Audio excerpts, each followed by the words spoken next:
Assalomu alaykum hurmatli ustozlar.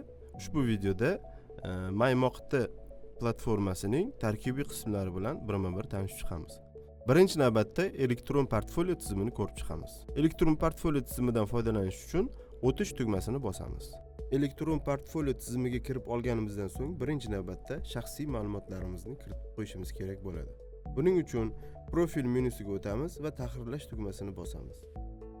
Profil menyusida ko'rishimiz mumkinki, biz quyidagi ma'lumotlarni tahrirlashimiz yoki yangilashimiz mumkin bo'ladi. Birinchi navbatda shaxsiy ma'lumotlar, ta'lim muassasasi haqida ma'lumot, ish joyi haqida ma'lumot, bog'lanish raqamlari, rasmni o'zgartirish hamda parolni o'zgartirish menyulari mavjud. Har biriga birma-bir kirib, ma'lumotlarimizni yangilaymiz yoki tahrirlab chiqamiz. Birinchi navbatda ma'lumotni, ya'ni ta'lim muassasasi haqidagi ma'lumotni kiritamiz. Buning uchun ma'lumotni menyusiga bosamiz. Ochilgan oynaga biz bitirgan ta'lim muassasamiz va bitirgan yilimizni kiritib qo'yamiz. Misol tariqasida kiritadigan bo'lsak,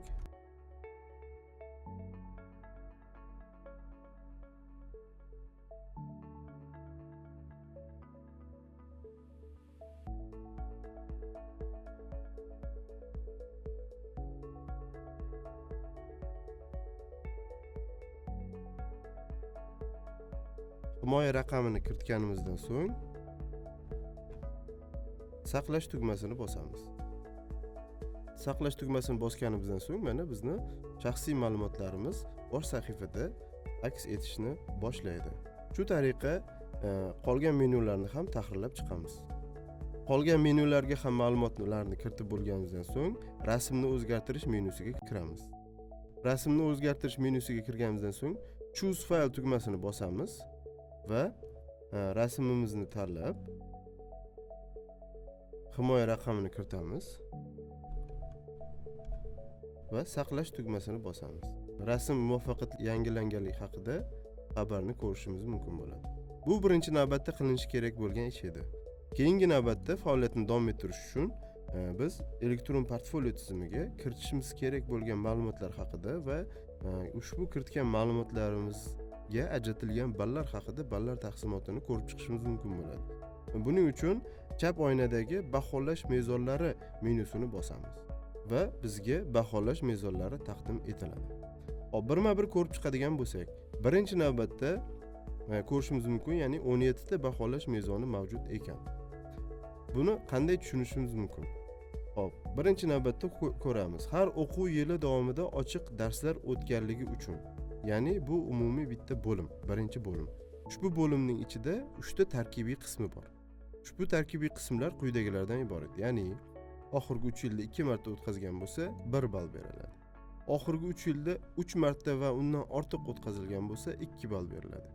Va oxirgi 3 yilda 1 marta o'tkazilgan bo'lsa, ushbu bo'lim uchun siz yarim ball olishingiz mumkin bo'ladi. Lekin yana bir narsani inobatga olishingiz kerakki, ushbu bo'lim uchun, ya'ni birinchi bo'lim uchun siz maksimal 2 ball olishingiz mumkin bo'ladi.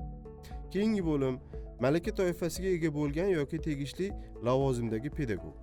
Bu yerda ham tarkibiy qismlari bor, ya'ni ikkinchi toifali yoki katta o'qituvchi bo'lsa 1 ball, birinchi malaka toifa yoki yetakchi o'qituvchi bo'lsa 2 ball, oliy malaka toifali yoki bosh o'qituvchi bo'lsa 3 ball beriladi. Bu bo'lim uchun ham 3 ball ajratilgan.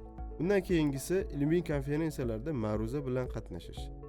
Bu yerda ham ikkita tarkibiy qismi bor, ya'ni xalqaro miqyosda bo'lsa agar 5 ball beriladi, respublika miqyosida bo'lsa 3 ball beriladi. Maksimal 5 ball to'plash mumkin. Keyingisi gazeta, jurnal va internet nashrlarida maqolalar chop etish. Bu yerda ham ikkita tarkibiy qismi bor. Gazeta, jurnallarda bo'lsa agar 1 ball beriladi, internet axborot tarmog'ida nashr etilgan bo'lsa ham 1 ball beradi. Maksimal 1 ball to'plashingiz mumkin. Keyingisi oliy malaka toifaga ega bo'lganidan so'ng oliy malaka toifasini 5 yil davomida saqlab qolgan va uzluksiz ish stajiga ega bo'lgan pedagog xodim. Bu yerda bitta tarkibiy qismi bor, ya'ni bosh o'qituvchi bo'lsa, saqlab qolgan bo'lsa 1 ball beriladi. Keyingi bo'lim mustaqil ravishda qisqa muddatli malaka oshish kursida o'qish.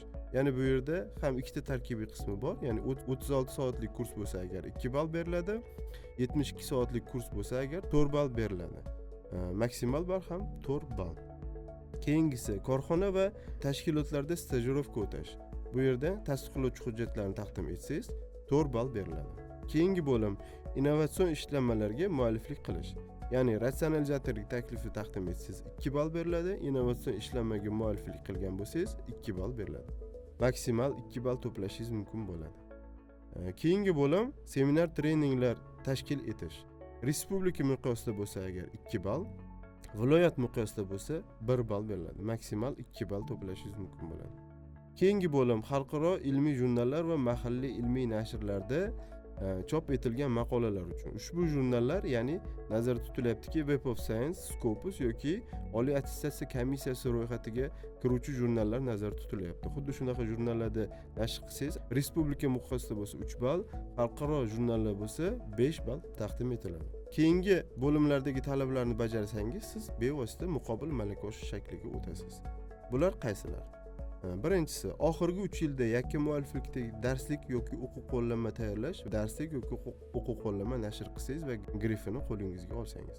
Keyingisi, WorldSkills musobaqalar sovrindorlarini tayyorlagan ta'lim tashkilotlarining rahbar yoki pedagog xodimlari.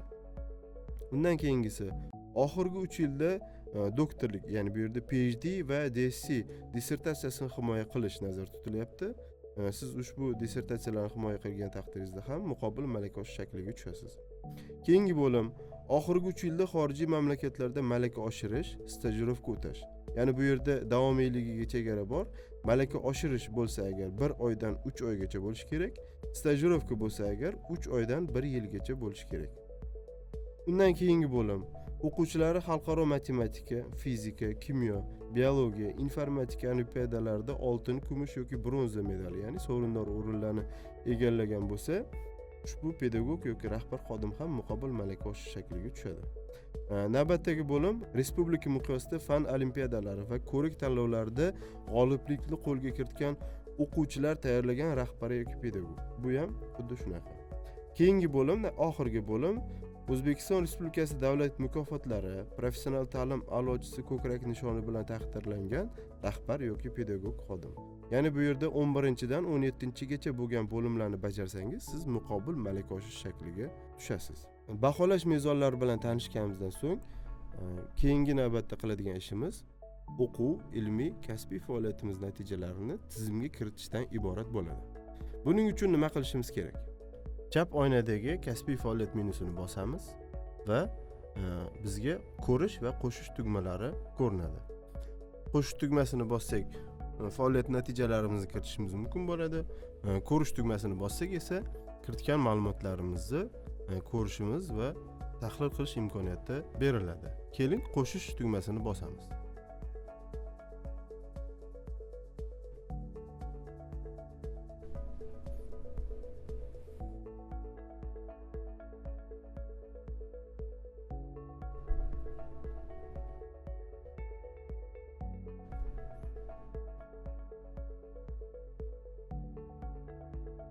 Qo'sh tugmasini bosganimizda bizga yuqorida baholash mezonlarida ko'rib chiqilgan mezonlar bo'yicha bo'limlar taqdim etiladi va ushbu bo'limlarni bosish orqali biz o'z ma'lumotlarimizni kiritishimiz mumkin bo'ladi. Keling, birinchi navbatda ochiq dars bo'limiga ma'lumotlarimizni kiritamiz. Buning uchun tugmasini bosamiz va oxirgi 3 yilda necha marta ochiq dars o'tgan bo'lsak, o'sha bo'limni tanlaymiz. Misol uchun, oxirgi 3 yilda 3 marta va undan ortiq bo'limini tanlaymiz. Va bizga quyidagicha to'ldirishimiz kerak bo'lgan formalar taqdim etiladi. Birinchi navbatda ochiq dars mavzusi, o'tkazilgan joy, o'tkazilgan sana va hujjatni ilova qilish maydoni taqdim etiladi. Ochiq dars mavzusini kiritadigan bo'lsak,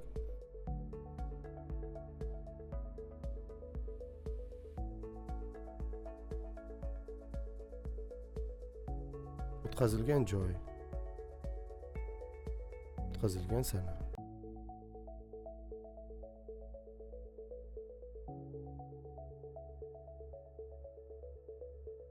Va e'tibor beringki, biz ilova qiladigan hujjatlarimiz bittadan ko'p bo'lsa agar, element qo'shish tugmasini bosamiz va 4 tagacha element qo'shish imkoniyati taqdim etiladi. Agar ko'p qo'shib bo'lsak va o'chirish tugmasini, savatcha tugmasini bossak agar, formula kamayadi.